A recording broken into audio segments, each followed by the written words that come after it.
মহালক্ষ্মী জাগ্রত হোক।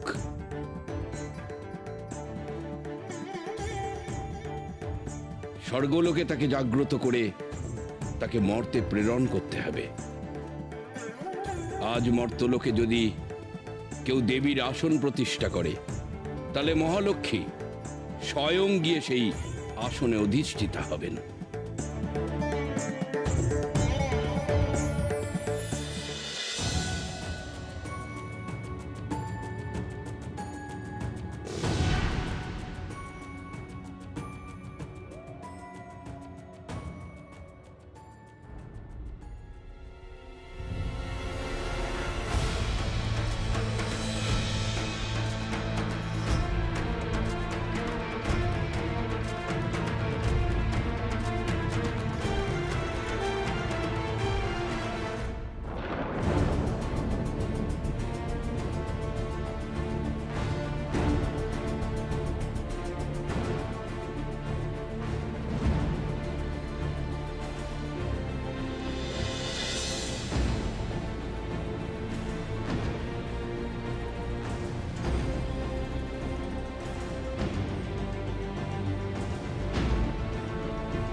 লীলা,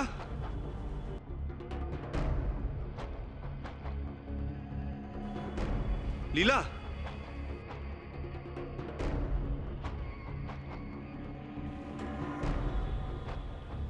লীলা,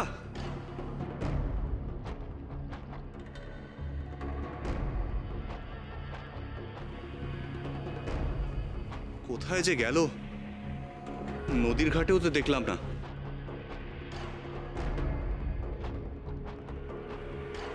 কোথাও কোনো বিপদ হলো না তো?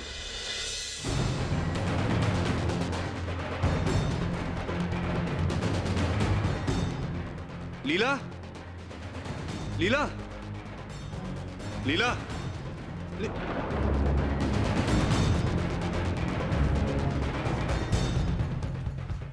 লীলা, লীলা, চোখ খোলো, দেখো আমি এসেছি।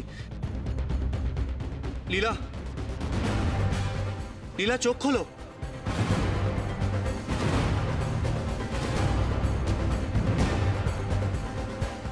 লীলা,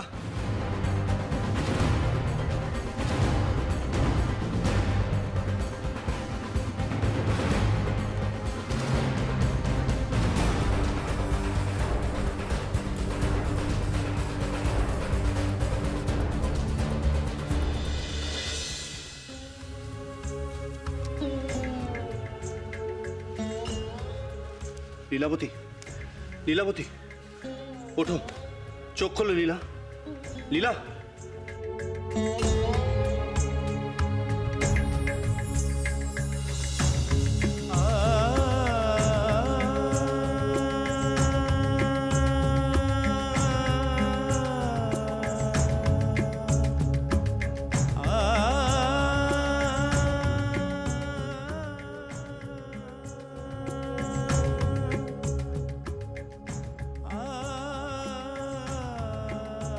লীলা, ওঠো, লীলা, লীলা, ওঠো, চোখ খোলো লীলা।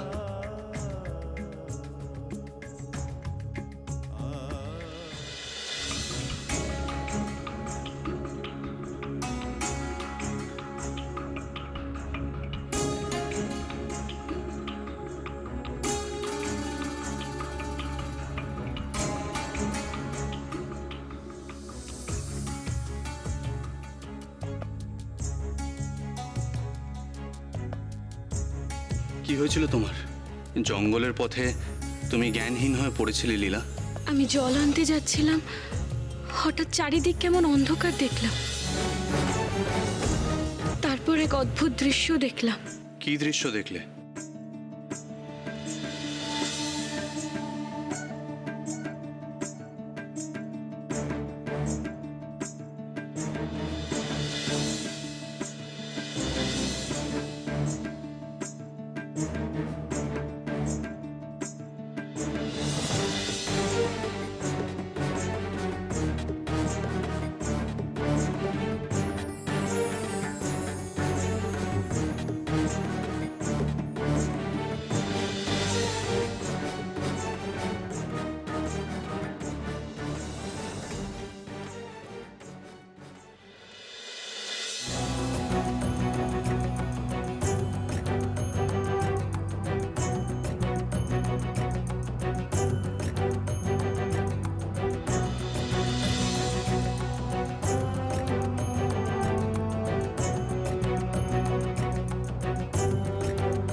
এই স্বপ্নের অর্থ আমি বুঝেছি স্বামী।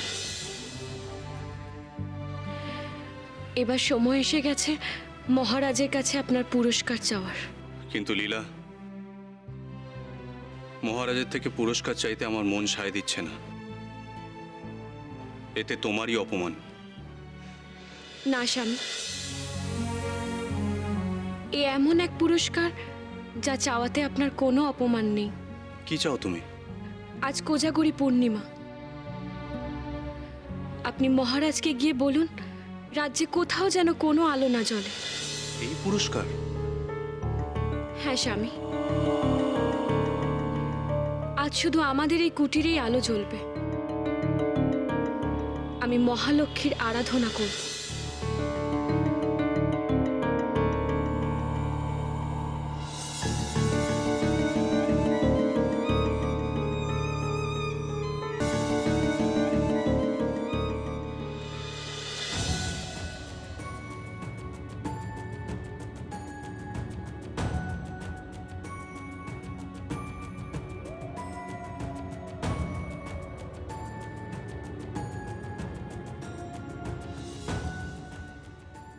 এ খুব ব্রাহ্মণ, এই আমার কন্যা লীলাবতী। একে আমি তোমায় দান করলাম, যাও নিয়ে যাও। শোনো ব্রাহ্মণ, এই নদী তীরে তোমরা বসবাস করতে পারবে না। আজই আমার রাজ্য ছেড়ে তোমরা চলে যাবে। এমনকি আমার অধীন রাজ্যগুলিতেও তোমাদের ঠাঁই হবে না। যে রাজসভায় আমার স্ত্রীর এমন অমর্যাদা হয়েছে, সেখানে গিয়েই আবার দাঁড়াতে হবে আজ? ভাগ্যের একই বিড়ম্বনা। লীলাবতী বলল এতে নাকি সবার ভালো হবে, কিন্তু রাজামশাই যদি এমন আজব পুরস্কার দিতে রাজি না হন, তাহলে কি হবে? না, 7-5 ভেবে লাভ নেই। আগে তো যাই মহারাজের কাছে। মহারাজ, আজ কোজাগরী পূর্ণিমা। প্রতি বছর আজকের দিনে রাজপ্রাসাদ আলোক দ্বারা সজ্জিত হয়। জানি মহামন্ত্রী, জানি। এবারও যেন তার অন্যথা না হয়। রাজকর্মচারীদের সেরকমই নির্দেশ দিও।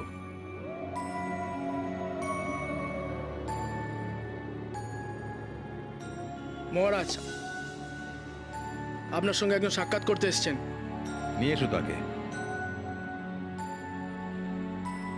মহারাজ, তাহলে আমায় অনুমতি দিন, আমি আলোকসজ্জার আয়োজন করি। প্রণাম মহারাজ।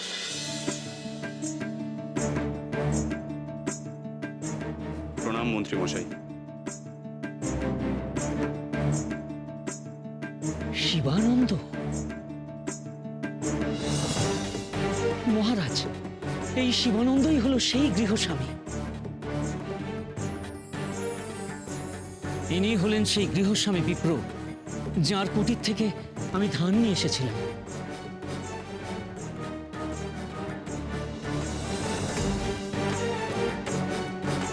আমি জানি না, আপনাকে আমি কিভাবে ধন্যবাদ জানাবো। আজ আপনার জন্য আমি প্রাণ ফিরে পেয়েছি। আমি আপনাকে পুরস্কৃত করতে চাই। বলুন, কি পুরস্কার পেলে আপনি খুশি হবেন?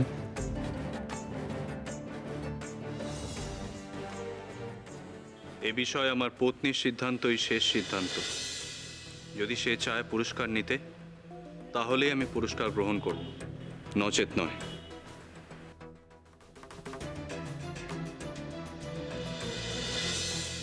মহামন্ত্রী, এই ধান কোন গৃহ থেকে এসেছে?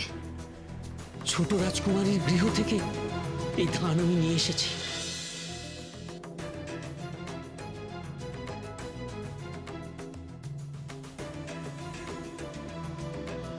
তাই বড় চেনা চেনা মনে হচ্ছিল।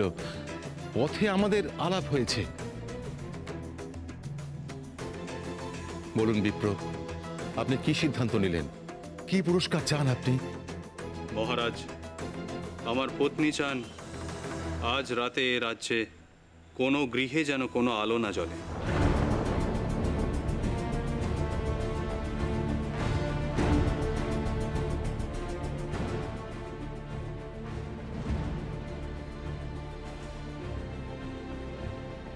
ব্যাস এইটুকু? হ্যাঁ মহারাজ। দেখুন বিপ্র, আপনি ইচ্ছা করলে অনেক কিছু চাইতে পারেন। ক্ষেত, অট্টালিকা, ধনরত্ন, স্বর্ণ মুদ্রা, কিন্তু আমি সব দিতে প্রস্তুত। এমনকি আপনি যদি আমার অর্ধেক রাজত্ব দাবি করেন, আমি সম্মত। না রাজামশাই, আমার আর কিছু চাই না। আমি যা চেয়েছি আমি তা পেলেই খুশি। মহামন্ত্রী, আলোকসজ্জার কোনো প্রয়োজন নেই। রাজ্যে ঘোষণা করে দিন, আজ যেন কোনো ঘরে আলো না জ্বলে। আমি ধন্য মহারাজ। প্রণাম মহারাজ, প্রণাম মন্ত্রীমশাই।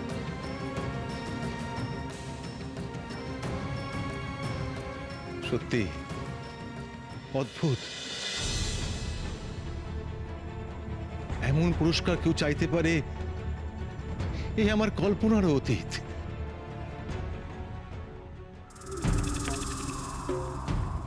রাজা অসিতাক্ষ, আজ কোজাগরী পূর্ণিমা, শুভ দিন। আমি চাই তুমি ধুমধাম করে আজ দেবী অলক্ষ্মীর কলস পুজো করো। কিন্তু মাতা, আজ তো কোনো গৃহে দীপ জ্বালানো যাবে না। আমি সেই গৃহস্বামীকে কথা দিয়েছি, যার ঘরে ইঁদুরের গর্তের ধান পাওয়া গেছিল। রাজন, আগে দেবী অলক্ষ্মীর পূজা, তারপর পুরস্কার বিতরণ। আমার কথা না মানলে সর্বনাশ হবে, কথাটা যেন মনে থাকে।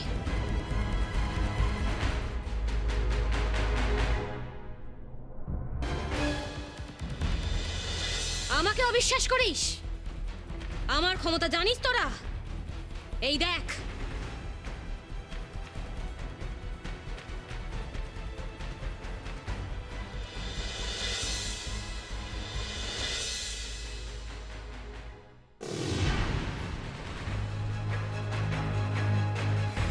আমাকে অমান্য করার অর্থ সর্বনাশ, মহা সর্বনাশ।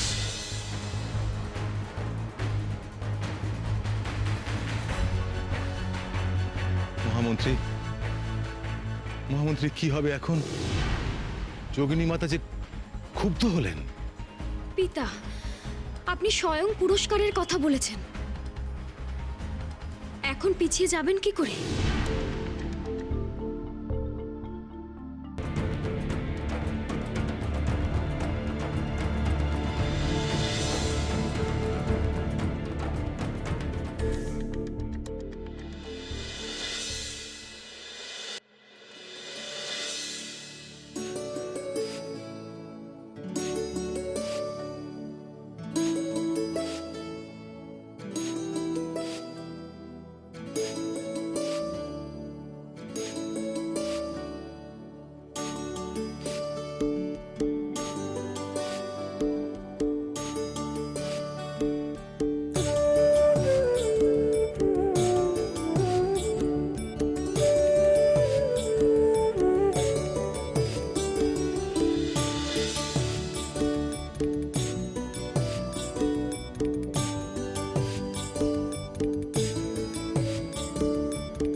প্রণাম দেবী। জয় দেবী মহালক্ষ্মীর জয়। জয় জয় দেবী মহালক্ষ্মীর জয়। জয় জয় দেবী মহালক্ষ্মীর জয়। জয়। প্রণাম পিতা, প্রণাম দেবগণ।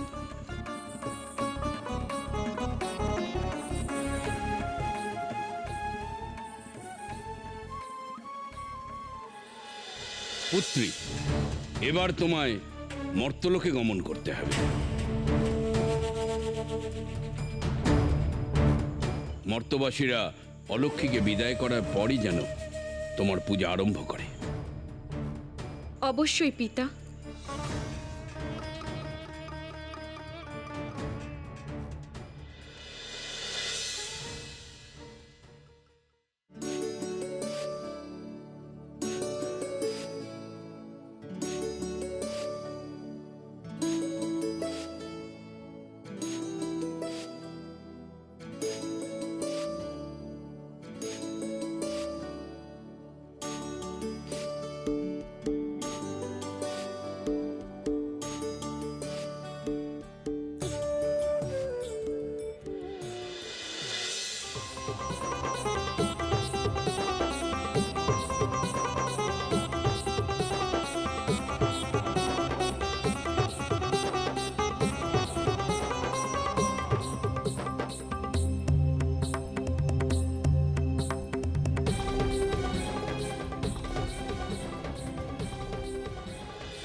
লীলাবতী, তুমি আমারই অংশ, আমারই মানব রূপ তুমি। এবার তোমার পুনরায় আমার সঙ্গে বিলীন হবার সময় আসন্ন। তোমার অভীষ্ট সিদ্ধ হবে, তারপরই তুমি মুক্তি লাভ করবে। কোজাগরী পূর্ণিমা এবং দীপাবলির মাধ্যমে রাজা অসিতাক্ষর ভাগ্য তুমি ফিরিয়ে দাও।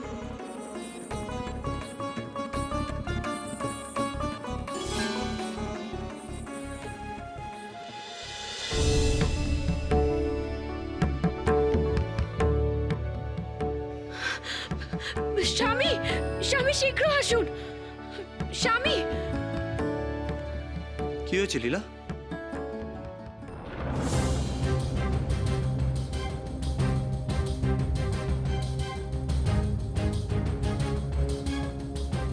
স্বামী, মহালক্ষ্মী আবির্ভূতা হয়েছিলেন এই আসনে। লীলাবতী, তুমি আমারই অংশ, আমারই মানব রূপ তুমি। এবার তোমার পুনরায় আমার সঙ্গে বিলীন হবার সময় আসন্ন। তোমার অভীষ্ট সিদ্ধ হবে, তারপরই তুমি মুক্তি লাভ করবে। কোজাগরী পূর্ণিমা এবং দীপাবলির মাধ্যমে রাজা অসিতাক্ষর ভাগ্য তুমি ফিরিয়ে দাও। এত গয়না নিয়ে আমরা এখন কি করব লীলা? আপনি রাজভবনে যান স্বামী। মহালক্ষ্মীর সৌভাগ্য দানের কথা জানান মহারাজকে। বলুন রাজভবনে মহালক্ষ্মীর প্রতিষ্ঠা করতে।